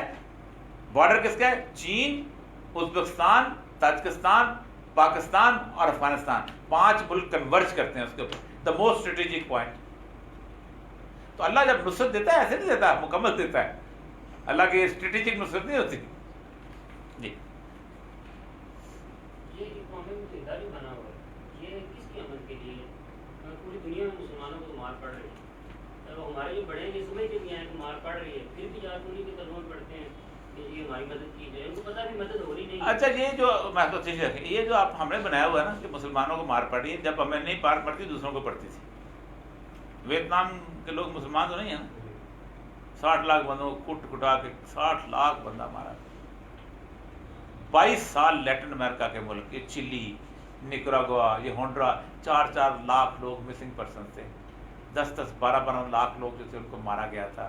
یہ گرنیڈا، یہ نوریاگا والا علاقہ، یہ پاناما، انہوں نے 1945 کے بعد جو کولڈ وار ہے اس کے اندر روتھلیسلی مارا ہے. جب ان کو مار مار کے تھک گئے تو ہمیں انہوں نے، ظاہر بات ہے انہوں نے ہم مارنا تھا، ظاہر بات ہے ہم تیار تو نہیں تھے. ہماری جو جنگ ہے جس کے لیے ہم تیاری نہیں کی نا، اس کے لیے میں آپ کو چاہتا ہوں کہ آپ تیاری کریں جس کے لیے رسول اللہ صلی اللہ علیہ وسلم ہمیں وارن کر کے کہیں، اور جس کے لیے دوسروں کی تیاریاں مکمل ہیں. یہ جو آج روز ہوتی ہے اسرائیل کو تسلیم کرنے سے ہمارا کیا جائے گا. اب دوسرا جو ہے کہ میں کل بھی کچھ کس جگہ تھا تو پوچھ رہے تھے کہ جی وہ دیکھیں نا جی مسلمانوں کا جو ہے ہمارا کیا مسئلہ ہے، اس سے اپنا لے لیں، اسرائیل کے ساتھ تعلقات استوار کریں، ہمارا نقصان کیا ہوتا ہے. میں نے کہا مجھے صرف یہ بتاؤ، آپ اسلام آباد میں رہتے ہیں یا پنڈی میں رہتے ہیں؟ یہ پلازا آپ کا ہے، اس پلازا کے ساتھ آپ نے اسلام آباد میں ایک 4 کنال کا گھر بھی بنایا ہوا ہے. اس کے بعد آپ نے ایک فیکٹری بھی لگائی ہوئی ہے. آپ اس علاقے کے 100-150 امیر لوگوں میں سے ہیں. میں آپ کو آتا ہوں، میں نے کہا بھائی صاحب میرے ساتھ چلیں، اسلام آباد سے نکلیں اور ایک شہر ہے نوکنڈی جو ایران اور افغانستان بارڈر پہ ہے. وہاں ٹرین 3 دن کے بعد پانی لے کے آتی ہے. وہاں پر ریت اڑتی ہے، سبزہ کوئی نہیں ہوتا. ایران سے سبزیاں آئیں تو آپ کو سبزی مل جائے گی، انڈے مرغیاں مل جائیں گی، ورنہ نہیں. بلوچ آپ کی جان کے دشمن ہیں، لیکن آپ چلیں میرے ساتھ. تو آپ میرے ساتھ میں کہیں گے میں بیوقوف ہوں، میرا دماغ خراب ہے، میں یہاں آرام سے زندگی گزار رہا ہوں، مجھے کچھ. یہودی نیو یارک چھوڑ کے، کیلیفورنیا چھوڑ کے، پیرس چھوڑ کے، لندن چھوڑ کے، ہائیڈلبرگ چھوڑ کے، پولینڈ چھوڑ کے، اتنی ہی بڑی بڑی جائیدادیں چھوڑ کے، کاروبار چھوڑ کے، 6 نومبر 1909 میں تل ابیب میں ایک جگہ تھی، تل ابیب کہتے ہیں ایک ایسی ریت کا ٹیلا جس کے نیچے پانی ہو، وہاں پر 60 یہودی پہنچے تھے. اور اس کے بعد 1948 تک سارے ایسے یہودی وہاں آئے تھے. کیا کرنے گئے تھے؟ ان کو نوکریاں مل رہی تھیں، ان کی فیکٹریاں موجود تھیں وہاں پر، ان کو کچھ زرعی زمینیں لاٹ ہو رہی تھیں. مجھ سے لڑنے آئے تھے، مسلم امہ سے لڑنے آئے تھے، کیونکہ ان کی بزرگوں نے ان کے احبار رحمان سے انہوں نے کہا تھا دیکھو ایک وقت ایسا ضرور آئے گا کہ جب تمہارے درمیان ایک مسایہ پیدا ہوگا جو تھرون آف ڈیوڈ سے پوری دنیا پہ حکومت کرے گا. حضرت داؤد علیہ السلام کے جو تخت ہے اس سے پوری دنیا پہ حکومت کرے گا. اس کے لیے تیار ہو جاؤ. اور لڑے گا کس کے ساتھ؟ آپ مسلمانوں کے ساتھ. اللہ کا رسول کہتے ہیں تقتلن اليهود، تک تم قتل کرو گے یہودیوں کو، تم قتل کرو گے یہودیوں کو. میری تیاری ہے؟ نہیں ہے. اردن کی تیاری ہے؟ نہیں ہے. سعودی عرب کی تیاری ہے؟ نہیں ہے. مصر کی تیاری ہے؟ نہیں ہے. اسی لیے رسول اللہ نے فرمایا ویل للعرب، عرب کی تباہی. اور فرمایا دیکھو ایک ترتیب بتا دی، عمران البیت المقدس، جب بیت المقدس will be the centre stage of the world, when other things will be irrelevant to بیت المقدس, جب یروشلم میں وہ اپنا ہیڈ کوارٹر بنا لیں گے, خراب الیثرب, مدینہ ویران ہو جائے گا. اور ویران ہونے کی تعبیر کیا تھی؟ تمہیں جنگلی جانور مسجد نبی میں گھومتے ہوئے نظر آئیں گے. خراب الیثرب خروج الملحمۃ الکبریٰ, تو سب بڑی جنگ کا آغاز ہوگا. خروج الملحمۃ الکبریٰ یفتح القسطنطنیہ, یہ ترکی ورکی تو وہ تم سے چھین لیں گے, تم دوبارہ قسطنطنیہ فتح کرو گے. اور آپ نے فرمایا اس وقت ہوگا کیا؟ ہوگا یہ کہ وہاں سے ایک شخص جو ہے وہ مدینہ سے بھاگ کے مکہ پہنچ جائے گا, کیونکہ مدینہ سے چلے جائے. مدینہ کیسے جائے گا؟ کون لے گا؟ کبھی کبھی رسول اللہ کی حدیثوں کے بارے میں سوچا ہے؟ اس وقت یمن میں کیا ہو رہا ہے؟ راکٹ لانچر کہاں برس رہے ہیں؟ حجاز میں برس رہے ہیں. یہ موومنٹ چلے گی. ایک بادشاہ مرے گا, اس کے مرنے کے اوپر اختلاف پیدا ہوگا, اتنا اختلاف پیدا ہوگا کہ مینا کا میدان قتل عام بن جائے گا خون سے. وہ مدینہ مکہ میں وہ شخص جو ہے چھپ کے جہاں اس کی بات, اس کی نصرت کے لیے عرب نہیں آئیں گے, یہاں سے خراسان سے یہ لوگ جائیں گے اپنے پرچم لے کے. اور اس کے مقابلے میں فرمایا شام سے بنو کلب کا ایک آدمی جو ہے سفیانی, وہ اپنا لشکر بھیجے گا. امام مہدی کی کوئی ایسی نشانی نہیں ہے سوائے اس نشانی کے کہ جو پکی ہو, سوائے اس نشانی کے کہ جب وہ لشکر تیار ہو کے شام سے, اس دیکھیں یمن اور شام کی دوستی, یمن سے وہ نکلیں گے, شام سے وہ سفیانی کی صورتحال آئے گی. سفیانی کا حلیہ دیا رسول اللہ صلی اللہ علیہ وسلم نے, اس کے تیکھے نقش ہوں گے, اس کی براؤن سے اس کے بال ہوں گے, اس کی اپنا آنکھیں اس طرح کی بلی کی طرح, بہت ملتا ہے بشار اللہ سے کافی زیادہ. ہم گمان کر سکتے ہیں, اللہ بہتر جانتا ہے. وہ جب آئے گا تو اس کا لشکر مدینہ اور مکہ کے درمیان بیضا کے مقام پہ دھسا دیا جائے گا. جیسے ہی وہ دھسے گا یہاں سے لوگ چلنا شروع ہوں گے. یہ مہدی ہے. اور وہ اللہ تعالیٰ فرماتے ہیں کہ اللہ تعالیٰ ایک رات میں اس کی اصلاح کر دے گا. اور اس کی مثال قرآن نے بڑی کمال دی ہے. حضرت داؤد علیہ السلام جو بنی اسرائیل قوم ہے, یہ جب مصر سے نکلی ہے, اور اس کے اندر اور ہمارے مسلمانوں کے درمیان ایک بہت بڑا فرق ہے صحابہ کرام کے اندر. ان کو جب صحرا سینا میں حضرت موسیٰ علیہ السلام لے کے پہنچے ہیں تو وہاں پر انہوں نے کہا آؤ تم لڑو. جیسے ہمیں مسلمانوں کو لے کے تو انہوں نے یہ کہا کہ ہم بنی اسرائیل کی طرح نہیں, ہم تو لڑیں گے, ہم تو بدر میں نکل آئے. انہوں نے کہا ھذا قوم جبارین, یہ جبارین, یہ بڑے سخت لوگ ہیں. موسیٰ تم لڑو, تم اور تمہارا خدا لڑو, ہم آرام سے بیٹھے ہیں یہاں پر. تو 40 سال تک سزا ملی ان کو بھٹکنے کی. بھٹکنے کے بعد جب وہ قوم جو ہے تیار ہو گئی, 3 نسلیں گزر گئیں, ان کی اچھی قوم آ گئی, تو پھر دوبارہ ان کا معرکہ بدر جو ہے وہ 40 سال کے بعد آیا, جب طالوت اور جالوت کی لڑائی ہوئی. اور اس میں اللہ نے وہی نصرت دکھائی جو بدر میں دکھائی تھی. جالوت جو تھا وہ اتنا بڑا آدمی تھا کہ اس سے خوف سے کانپتے تھے لوگ. وہ پورے کا پورا زرہ بختر اس نے قتل, صرف آنکھ نظر آتی تھی. اور حضرت داؤد پیغمبر نہیں تھے. حضرت داؤد بنیادی طور پر ایک چرواہے تھے اور اپنی ایک گوپی چلایا کرتے تھے, اور اس گوپی سے نشانہ ایسا مارتے تھے کہ شیروں کے سر پھٹ جاتے تھے. تو وہ گھومتے گھامتے حضرت داؤد وہیں پر آ گئے. تو انہوں نے کہا اس سے پہلے کہ تم لڑو میں ایک کام نہ کروں, میرے پاس ایک گوپی کا فن ہے, میں اس کی ایسی تیسی کرتا ہوں. تو انہوں نے گوپی گھمایا, وہ سیدھا اس کی آنکھ میں لگا, وہ چیخ مارتا ہوں, مر گئے. جس سے فتح ہو گیا, اعلان ہو گیا. تو اللہ قرآن میں کہتا ہے پھر ہم نے داؤد کو ایک رات کے اندر حکمت بھی دے دی اور اس کے ساتھ ساتھ بادشاہت بھی دے دی. تو وہ کیفیت اللہ بتا گیا ہوا ہے کہ یہ کیفیت اس وقت آئے گی. تو وہ کیفیت جو ہے اس کے لیے ہم نے کوئی تیاری نہیں کی ہوئی. اس لیے جو جس جگہ پہ آپ رہنے ہیں, کوٹ آپ کی ایسی لگنی ہے, اس کے بعد آپ کو اشور ہوگا, وہ حدیث کی کتابوں میں نظر آتا ہے. اگر آپ یہ سمجھتے ہیں نا کہ آپ کی ایسے ٹریننگ ہو جائے گی, اور آپ ادھر سے بیٹھے بیٹھے پنڈی سے اٹھ کے آپ کہیں گے جی 5 لاکھ 7 لاکھ جو جی ایچ کیو کی فوج ہے وہ جا کے مقابلہ کرے, اس نے نہیں کرنا. اس امت کی کوٹھی میں خراب سندھ من الہند, سندھ کی کٹ ہند سے لگے گی. وہ خراب الہند من السین, اور ہند کی کٹ چین لگائے گا. پہلے وہ ہم پہ حملہ ور ہوگا. سینیریو دیکھیں, کبھی کسی نے آج تک سوچا تھا 50 سال پہلے کہ انڈیا اور چین کی لڑائی ہوگی؟ 100 سال پہلے سوچا تھا, 200 سال پہلے وہ چینی لڑیں گے جنہوں نے دیوار چین بنائی تھی. اور چنگیز خان کو آخری چنگیز خان جب مر رہا تھا تو 200 چینی گئے تھے تھال میں بہت بڑے تحائف لیں گے, ہیرے جواہرات. وہ بے ہوش تھا, کبھی کبھی ہوش آتا تھا. اس نے پوچھا خاقان چین نے 200 بندوں میں تحائف دے کے بھیجے, حکم کرے کیا کریں؟ اس نے کہا ان کے سر کاٹ کے تھال میں بھیج دو, تو پھر رکھ لو. یہ چینی قوم تھی. اور رسول اللہ کہتے ہیں خراب الہند من الصین، انڈیا کی جو تباہی ہے وہ چین سے ہوگی. اور ہمارے تو تباہی چل رہی ہے آج سے نہیں، جب سے یہ یہاں پاکستان میں دھماکے شروع ہوئے ہیں، جب سے خرابی، کون ہے ہمارے پیچھے؟ انڈیا. جب سے بلوچستان کی انسرجنسی ہے، کون ہے ہمارے پیچھے؟ انڈیا. کس طرف سے؟ ادھر سے ہے کہ نہیں؟ خرابی چل رہی، مزید کر. جب تک ہم یہ طے نہیں کرتے کہ ہم مسلم امہ کا حصہ اس طرح لڑیں گے، اس وقت تک ہمارا عذاب ختم نہیں ہوگا.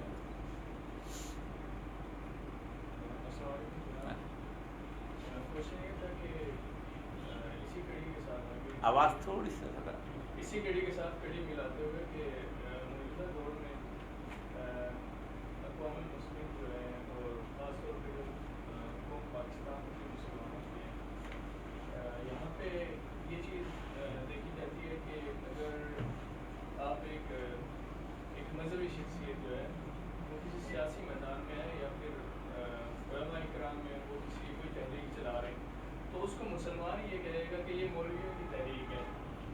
اس کی مینٹیلٹی ایسی ہے کہ وہ کہے گا کہ یہ مولویوں کا سین ہے، یہ سارا کچھ مولوی کر رہے ہیں. پھر اگر کوئی چور ڈاکو لٹیرا کوئی ایک آدھ آیت پڑھ لے گا یا کچھ ایسا مطلب اسلامی ٹائپ کا بول لے گا، تو وہ لوگ کہیں گے یہ دیکھیں یہ صحیح سچا مسلمان ہے، دیکھیں اس نے کوئی داڑھی بھی نہیں رکھی، کچھ بھی نہیں کیا ہوا، لیکن یہ دیکھیں کام کی بات کر گیا. تو ان مولویوں سے تو یہ بہتر ہے. مطلب ایسا سین کریٹ ہوا ہوا ہے کہ علماء کسی کام میں اچھا کام کر رہے ہوں تو اس کو یہ کہا جائے گا یہ مولویوں کا کام ہے، اور کوئی دوسرا آدمی مولویوں کی جگہ بھی لے رہا ہوگا یہ مسلمان ہے. اس کو تھوڑا سا، اور پاکستان میں کیونکہ جمہوریت ہے، یہ جو قرآن کے اندر آیت اتری ہے افلا یتدبرون القرآن، کہ قرآن میں غور و فکر کرو، یہ کس کے لیے اتری ہے؟ مولویوں کے لیے؟ پیروں کے لیے؟ میرے لیے، آپ کے لیے. میں تو پڑھوں آکسفورڈ میں، میں بچے پڑھاؤں کولمبیا میں، میرا بچہ پڑھے لمز میں، ٹھیک ہے، اور 300 روپے طالب کو ہم روٹی دے کے پالیں تو ایسی گالی کھائیں گے. قیامت کے دن مجھ سے پوچھا جائے گا. اللہ نے کسی کو ذمہ نہیں لگایا ہوا. آپ بولا تم، میں نے جو آیت پڑھی تھی وہ آیت اسی چیز کے لیے پڑھی تھی، سوری وہ جو آیت اور وہ جو جس پہ میں نے بات کرنا چاہ رہا تھا لیکن اینڈ پہ کروں گا. اللہ تبارک و تعالیٰ جو ہے کچھ لوگوں کے بارے میں فرماتا ہے کہ جو بغیر حساب کتاب کے جہنم میں چلے گئے. ہم نے ابھی سب بغیر حساب کتاب کے جنت والوں کا ذکر سنا ہے، جہنم والوں کا ذکر ہے. اللہ کہتا ہے کہ قل هل نبئکم بالاخسرین اعمالا.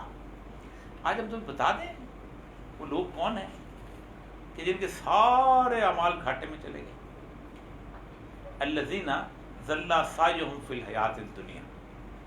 یہ وہ لوگ ہیں جن کی زندگی کی ساری تگ و دو دنیا کے گرد گھومتی رہتی. الذین ضل سعیہم فی الحیات الدنیا وہم یحسبون انہم یحسنون صنعا. اور وہ اپنی اچیومنٹ کو خوبصورت بنا کر پیش کرتے ہیں. میں نے بیٹے کو PhD کروا لیا، میں نے اس کو ایک فیکٹری سے 4 فیکٹریاں بنا دی. میں نے یہ پلازا جو تھا 6 منزلہ تھا، میں نے 12 منزلہ بنا دیا. میری سکسیس تو دیکھو یار، کتنا اللہ کا کتنا کرم ہے مجھ پہ. میں نے کمال کر دیا. کوئی اور اس کے سامنے منزل ہی نہیں ہوتی دنیا کے اندر.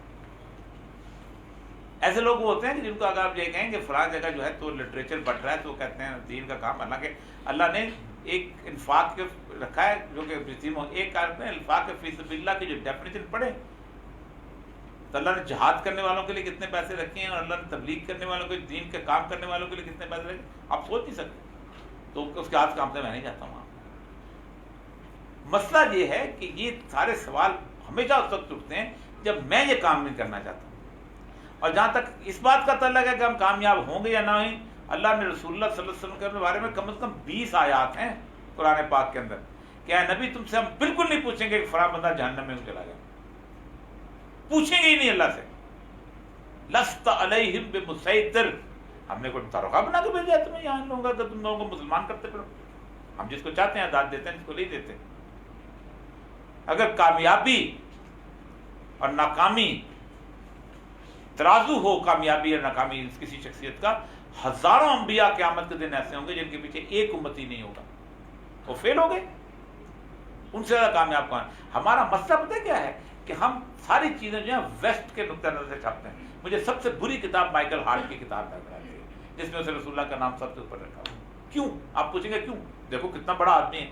اس لیے کہ اس نے جس ترازو سے میرے رسول کو تولا ہے اسی ترازو سے تولتے ہوئے تیسرے نمبر پہ نیوٹن کا نام رکھا. میرا رسول اس ترازو میں کھڑا بھی نہیں ہو سکتا. اسی پہ اس نے چوتھے نمبر پہ آئنسٹائن کا نام رکھا ہوا کہ جو شخص، اس کا مطلب ہے کہ رسول اللہ صلی اللہ علیہ وسلم جو ہے بدر نہ جیتے تو رسول اللہ صلی اللہ علیہ وسلم نعوذ باللہ ناکام تھے. ناکام. دیکھو ایک بات یاد رکھو،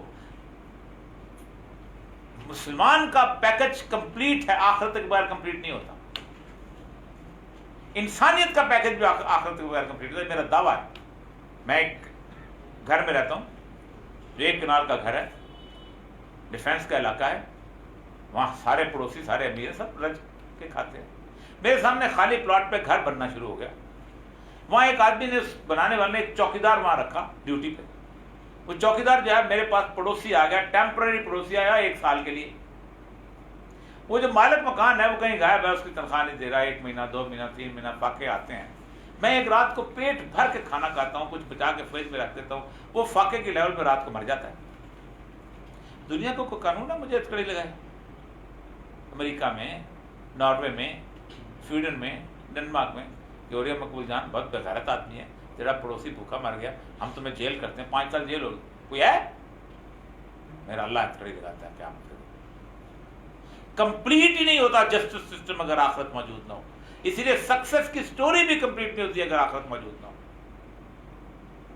تو یاد رکھیں جب وقت بھی آپ تبصرہ کریں، یہ تبصرے ہمیں خاص طور پہ سکھائے جاتے ہیں. اس طرح کے 50-60 لفظ ہیں، فکرے کھڑے ہوئے ہیں تاکہ مجھے اور ہمارے لوگوں کو تشکیک میں ڈالا جائے. مطلب ایک بڑا مشہور فکر ہے، جب بغداد پہ حملہ کیا گیا تو مسلمان لڑ رہے تھے، کب حلال ہے یا حرام، مولوی لڑ رہے تھے. اور بھائی مجھے یہ بتاؤ، اگر میں یہ کہوں کہ جب انڈیا نے پاکستان پہ حملہ کیا تو فیض احمد فیض اور جوش ملی آبادی اس بات پر لڑ رہے تھے کہ طوطا توئے سے ہوتا ہے تو تیز سے ہوتا ہے، اس کا فرق کیا پڑے گا جنگ؟ لیکن ہم تماشے میں ہیں، ہم کھیلتے ہیں، ہم اس طرح کے فکرے بولتے چلے جاتے ہیں. تو بنیادی طور پر جو بھی یہ کہتا ہے وہ جان بوجھ کے کہتا ہے، وہ کہے گا. یہ سادہ سنمنٹو والی ٹیکنیک ہے. اس کو ہر طوائف کے اندر ایک نیک عورت نظر آتی تھی اور ہر نیک آدمی کے اندر ایک بدماش شبہ نظر آتا. ہوتا ہے، کس نے کہا کہ نہیں ہے؟ یہ تو اللہ کہتا ہے فلما فجورا و تقوا. اللہ خود کہتا ہے میں نے فجور بھی رکھا ہے، تقوا بھی رکھا ہے. دونوں چیزیں اللہ نے انسان کے اندر رکھی ہیں، تو کیوں نہیں ہوگی؟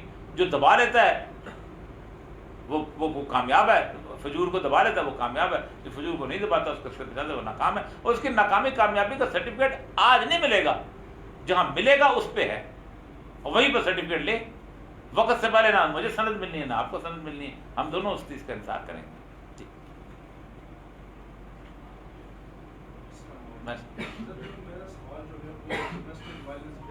کس کے؟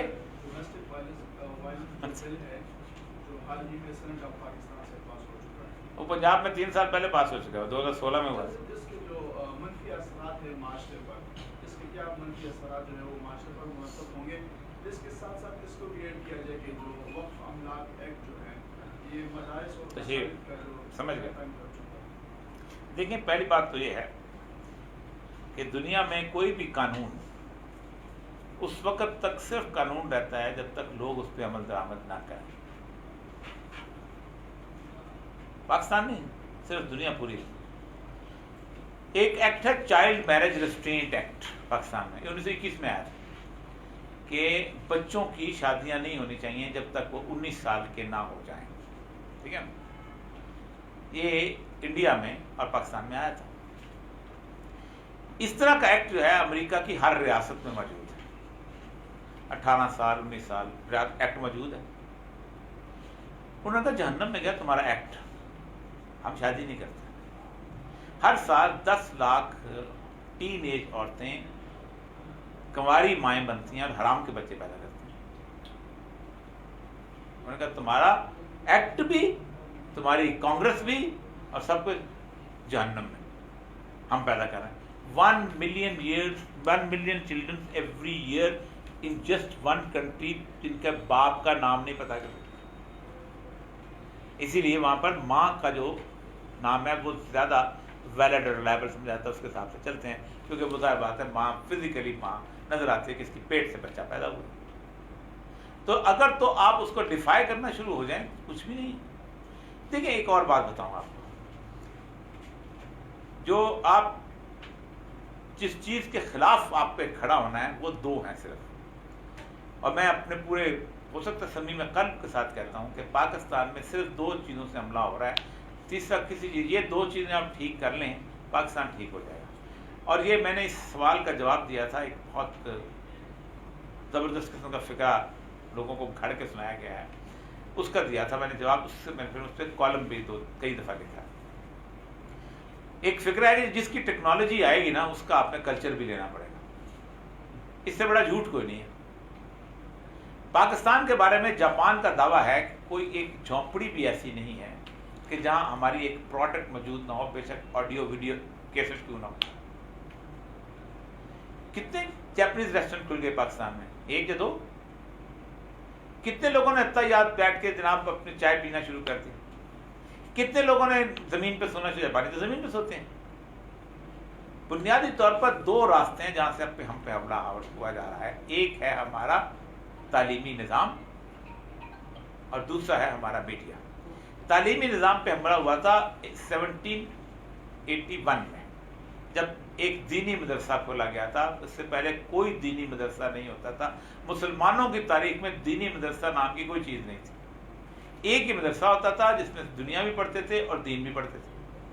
یہ ابو علی سینا, یہ ابن الاشم, الجرزی, یہ سارے جتنے یہ اسی مدرسے کے پڑھے ہوئے, جنہوں نے فیسا غورس کے اوپر کیا کیا کچھ لکھا, اور جنہوں نے وہ سارے کا سارا امپیریکل ریسرچ کو آگے لے کے آئے. اور وہ جو رسل کی کتاب ہے پیپر سائنس اور سوسائٹیز میں کیا وہ تجزیات ہیں ایک جگہ سے. اب اس نے علیحدہ کرنے کے بعد ہوا یہ کہ اس وقت تک ہمیں پڑھائی جاتی تھی فقہ ہوتی ہے تفقہ فی الدین. ہم سمجھتے تھے کہ میرے لیے بہتر کیا ہے, میں تزکیہ کیسے کرتا ہوں اپنا, میں ذات کے اندر تعلقات کیسے بناتا ہوں, میرے ساتھ اور معاملات کیا ہے. یہ تفقہ فی الدین کی جگہ سب سے پہلی چیز جو انٹروڈیوس کرائی گئی وہ تاریخ تھی. اور مسلمانوں کی 99% لڑائیاں تاریخ کی لڑائیاں. سیدنا علی کے ابوبکر کی لڑائی تاریخ کی لڑائی, سیدنا عمر کے سیدہ فاطمہ کی لڑائی تاریخ کی لڑائی, جمل کی لڑائی تاریخ کی لڑائی, حضرت علی کی اور اس کے بن معاویہ کے سفین کی لڑائی تاریخ کی لڑائی, کربلا کی لڑائی تاریخ کی, ساری تاریخ کی لڑائی. دین کے ساتھ اس کا کوئی تعلق نہیں. اور یہ وہ لڑائیاں ہیں جن کے بارے میں آخرت میں ایک صرف قومے کا بھی سوال مجھ سے نہیں ہوگا. مجھ سے نہیں پوچھا جائے گا کہ کربلا میں کیا ہوا تھا اور تم کہاں تھے اس وقت. جو لوگ وہاں تھے ان سے پوچھا جائے گا.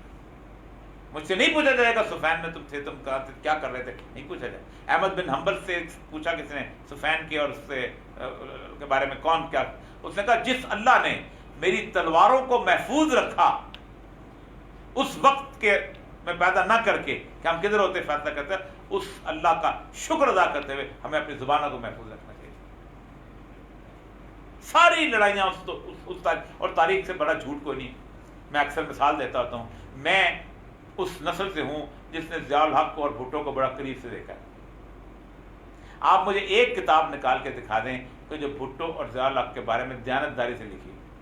یا بھٹو شہید ہے یا بھٹو غدار ہے, یا ضیاء الحق مرد مومن مرد حق ہے, یا ضیاء الحق سے وہ بنائے طور پہ سب سے بڑا برائیوں کی جڑ ہے. تو میرے ہوتے ہوئے سے ایک سچی کتاب نہیں مل سکتی تاریخ کی, تو 1400 سال پہلے کی کتاب کیسے آئے گی. تو بنیادی طور پہ ایک تو وہاں سے حملہ ہوتا ہے ایجوکیشن سسٹم سے, اور یہ بہت تیز لوگ ہیں, انہوں نے باقاعدہ ہمارا ایجوکیشن سسٹم جو ہے وہ اس کو ہوسٹیج بنا دیا ہوا ہے, کارٹون کے ذریعے, باقی چیزوں کے ذریعے. وہ جو 12 سال کی ایج تک ایک بچہ جو ماحول اس کا بنتا ہے, وہ ماحول ہی سارے کا سارا وہ ہوتا ہے جس کے اندر وہ زندگی گزارتا ہے. دوسرا میڈیا جو ہے وہ آپ کے ہاں لائف سٹائل پیدا کرتا ہے. یہ صوفے میڈیا پیدا کرتا ہے.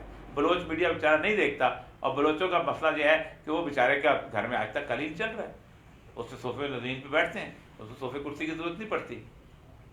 یعنی آپ اندازہ کریں کہ جو سارے کے سارا 12 سال کا بچہ ہے وہ بنیادی طور پر وہ تمام چیزیں, وہ my summer mind is made of all these things پڑھتا ہے. وہ چرچ بیل ٹال سنتا ہے, وہ کنگ لیئر پڑھتا ہے جو اپنا محبوبہ جو ہے وہ اس کی بادشاہ کی اپنا اس کی سپر سالار کی بیوی ہے, اس کو لے کے اٹھ جاتا ہے. وہ سنڈریلا پڑھتا ہے جو ماں سے جھوٹ بول کے گھر سے نکلتی ہے. اس کے سارے ایتھکس یہ ہیں. اب ان سارے ایتھکس کے اندر وہ جب ایک اس کو شلوار بھی ذرا جاہل نظر آتا ہے, اس کو دھوتی والا بندہ کسان ناپتا رہتا ہے، اس کو کہتا ہے کہ تو مسئلہ ہی کوئی نہیں ہے، تو اس کے بعد وزڈم ہی کوئی نہیں ہے.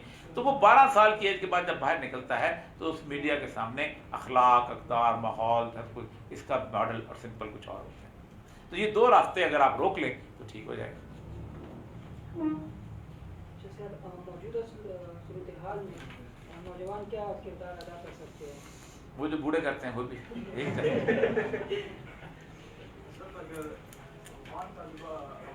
جی طالبان کی حکومت آ جائے، اگر افغانستان میں طالبان کی حکومت آ جائے تو اس کے کیا اثرات پاکستان پر پڑ سکتے ہیں؟ پوری دنیا میں پڑیں گے. ایک بحث ختم ہو جائے گی جو گزشتہ 40-50 سال سے ہے کہ اسلام صرف جمہوریت کے ذریعے لایا جا سکتا ہے. سر آپ نے ساری جنگوں کا بتایا، لیکن سود کی جو جنگ ہے، ہیں جی سود کی جو جنگ ہے، یہودیوں نے جو سودی نظام ہمیں دیا ہے اور جس کے تحت ہم پریشان رہتے ہیں ذہنی طور پر، معاشی طور پر، تعلیمی طور پر، اس جنگ کے بارے میں نہیں بتایا. میں نے سب سے پہلے اللہ تعالیٰ سے اسی ورلڈ جو میں نے برٹن ووڈ کے ایگریمنٹ کا شروع کیا تھا، میں نے اسی جنگ کا آغاز کیا تھا. میں نے وہی بتایا تھا کہ انہوں نے عالمی نظام کو قابو کیا ہوا ہے. اب وہ عالمی نظام سے جنگ جب تک کرنی ہے اس وقت تک آپ پہلے اپنے انٹرنل جنگ شروع کریں. جب آپ نے انٹرنل جنگ شروع کرنی ہے تو قرآن کی ایک آیت ہے فاتقوا اللہ ما استطعتم، اللہ کا تقوی اختیار کرو جتنا تمہاری استطاعت ہے. ہماری استطاعت اپنے ملک کے اندر ہے، ہمیں ملک کے اندر جنگ لڑنی چاہیے. جب ملک سے آگے ہوگا باہر بھی جنگ لڑ لیں گے. کمیونسٹ جو تھے 75 سال ان کی حکومت رہی ہے. پوری کمیونسٹ روس میں، پولینڈ میں، چیکوسلاویکیا میں وہاں کوئی سود نہیں تھا کیونکہ IMF کے ساتھ ڈیل کو نہیں کرتے تھے. وہ بازار سے سونا خرید کے پیمنٹ کرتے تھے، وہ بازار سے ڈالر خرید کے پیمنٹ کرتے تھے. انہوں نے 75 سال ثابت کیا ہے کہ سود کے بغیر زندگی گزاری جا سکتی ہے. مسئلہ یہ ہے کہ ہماری کھوپڑی سے یہ چیز نکلتی، ہمیں وہ کراہت نظر ہی نہیں آتی ان ساری چیزوں کی. مجھے ایک بندے نے کہا کہ میں کیا کروں، میں کہاں رکھوں اپنا پیسے؟ میں نے کہا تم بینک میں رکھو، کرنٹ افیئرز والے رکھو، کرنٹ اکاؤنٹ میں رکھو. وہ تو کہتا ہے جو پیسے جو ہیں وہ تو اس کا سود جو ہے بینک کھائے گا. تو میں کیا کروں؟ دل میں بڑا اس کو تکلیف ہو رہی تھی. میں نے کہا مجھے یہ بتاؤ کہ جو پیسہ ہے سود کا حرام ہے؟ آپ کو سمجھنا حرام ہے نا، غلاظت ہے نا. میں نے کہا گھر سے کوڑا نکالتے ہو کبھی سوچا کون لے کے جائے گا؟ بینک کا پیسہ بڑا دھیان رہتا ہے، بینک کھا جائے گا. جو مرضی لے جائے، کوڑا لے جائے، اپنے گھر لے جائے بے شک، اپنے گھر میں اپنے بچوں کو کھلائے بے شک، ہمیں سے کوئی غرض نہیں ہوتا. تو اتنی جدوجہد ضرور کرنی چاہیے جو بھی کیا. تو باقی وہ جب وقت آئے گا وہ ہوگا. تو میں بات جواب دے رہا تھا آپ کے ساتھ، میں ریلیٹڈ بات کرتا ہوں اس کی، میں ملا لیتا ہوں اس کو ساتھ کے کہ طالبان نے تشریف رکھے. طالبان کی حکومت آنے کے بعد یہ بات طے ہو جائے گی کہ صرف جمہوریت سے ہی دنیا میں تبدیلی نہیں آ سکتی، طالبان کی طرح بھی تبدیلی آتی ہے. اور وہ یہ ہے کہ حتی لا تکون فتنہ، قرآن کے اندر جتنا فتنے کے خاتمے کے لیے قتال کا حکم ہے کسی چیز کا حکم نہیں. دیکھیں نا، ہم عجیب و غریب لوگ ہیں پاکستان نہیں پوری دنیا میں. جو مسلمانوں کو ایک افیون کھلائی گئی ہے نا کہ سیاسی پارٹی بناؤ تو سیاسی پارٹی کے اندر جدوجہد کرو، اس افیون نے ہمیں تباہ کیا ہے. آپ یاد رکھیں ملک کیسا بھی ہے انقلاب جمہوریت کے تحت آئے گا. ملک میں سعودی عرب جو ہے اس کا بادشاہ کو بٹھایا ہے امریکہ نے، انقلاب جمہوریت کے ذریعے. ملک میں UAE میں، بحرین میں، قطر میں سارے ڈکٹیٹر بیٹھے ہیں، انقلاب جمہوریت کے ذریعے. پاکستان میں آئین ہے، چلو انقلاب جمہوریت میں، چلو یہ تو راستہ بن گیا، آپ نے بنا لیا، ٹھیک ہے. ایران میں انہوں نے آیت اللہ خمینی نے ثابت کیا، انہوں نے کہا جو جس طرح آیا تھا اس کو اسی طرح کان سے پکڑ کے نکالو. تو یہ تو الگ بات ہے کہ ان کا وہ مسلکی معاملہ اس طرح ہو گیا، لیکن کامیاب تو ہو گئے. انہوں نے ثابت کر دیا کہ کامیاب ہو سکتے ہیں. 7 لاکھ فوج تھی. اور ایک اور چیز طالبان نے ثابت کر دی، اور وہ بہت بڑی چیز ہے، اور میں بہت ڈر کے یہاں بات کر رہا ہوں کہ یہاں اس کے بہت بڑے عجیب و غریب میں 7.5 لاکھ فوج تھی صدام حسین کی، 5 لاکھ ریزروسٹ تھے، 50,000 جو تھے وہ تھے اسپیشل فورس، 25,000 اس کے صدام لائلسٹ تھے، فدائین سیام، ٹھیک. 2,000 اس کے پاس ٹینک تھے، 270 اس کے پاس طیارے تھے. دنیا کا بیسٹ پاسبل نیویگیشن سسٹم تھا. اس کی جو ویپنز بنانے کی فیکٹریاں تھیں آج بھی ڈکٹیٹ کرتا ہے.